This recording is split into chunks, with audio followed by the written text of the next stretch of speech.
if you had a histogram of where everyone is in the emerald band, it's as if most people are aggregated around 6 and they're aggregated around 3. Everyone between, by the way, everyone between 1 and 5, those are the Nekam'im. Everyone between 6 and 10, those are the Oad'im. Those of gratitude, those of resentment. And with everyone being mostly postured around 3 and 6, this is where the war is. This is what we call the culture war. The 3 are largely created by the failing integrity of the 6. So consider it like this. Given the scale of 1 to 10, Nekam'im to Oad'im, you would think that, well, 6 is twice as much as 3. Therefore, the 6 are twice as spiritually enlightened as the 3 because look at, they got twice the gratitude. And I would halt you right there. Jesus said that I would rather that you are hot or cold. If you are lukewarm, I will spew you from my mouth. It is like the least desirable.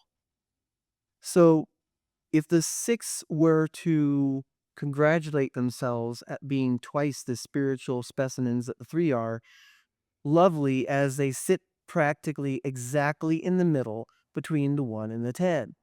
The 6 are the lukewarm. So they have absolutely nothing to boast about. And it is in their status as 6, whatever maturity that is, that got them to at least not be a 2 or 3 or 4 or whatever, it's insufficient maturity for them to wake up and say, why aren't we now moving on to being a 7? Why aren't we now moving on to being an 8? Why aren't we now taking the gifts we've been given and growing them into something more? And that's not happening. They're happy to stay there. And it's that happiness to stay in that unfortunate place that helps to produce generations of those who stand as the 3.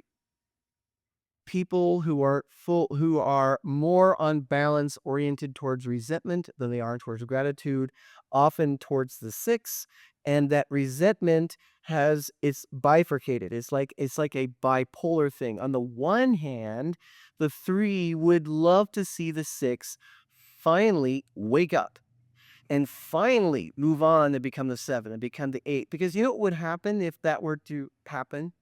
If they were to move on to the 7 or 8, which means that they're changing dimensions, is that their capacity, not just for taking care of their own families, but taking care of community, taking care of the environment, taking a new and heightened level of responsibility, which, oh, by the way, the 6 are already proud of themselves for the level of responsibility they have, but they would be able to take on more. And the kind of responsibility that would assuage those who feel that they have been slighted is not the word I'm looking for, that they have been cast aside. It would start to heal the world for this to happen. And so there wouldn't be so much the energy for the 3, so to speak, the Nekam'im, to be there.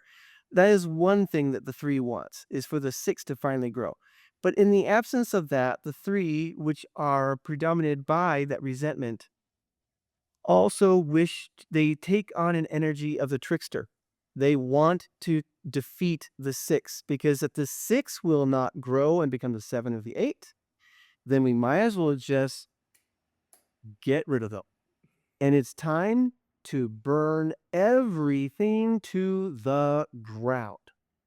Because as far as the 3 is concerned, their lives are miserable and the world cannot keep on going this way.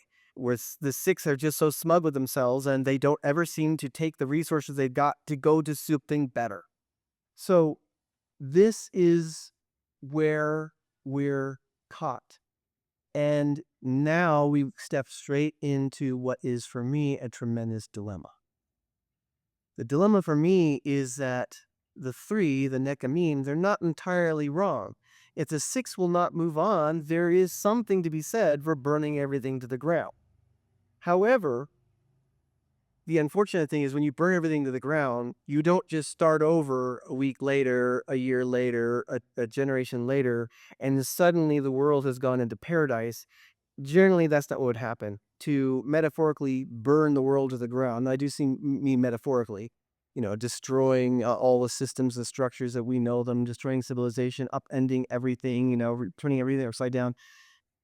In general, what that would more often do is produce like 1,000 years of a dark era or 10,000 years of dark ages before something were to, and when it finally comes back, you might just end up with a six again. It's like, how do you win this? So, but you do, at least it's like Vegas. But maybe if I just pull this lever one more time and I'll burn down, I'm going to take everything I got left. I'm putting everything in the pot. I'm going to burn it all down and see if this time I win big. That's what that game is. The alternative is to, in awareness of the battle between the Nekam'im and the Oad'im, is to take on both individually and collectively the responsibility that the Nekam'im wish that the Oad'im would take on, and to finally, not just materially, but spiritually shift the gratitude up from the 6 to the 7, and the 7 to the 8.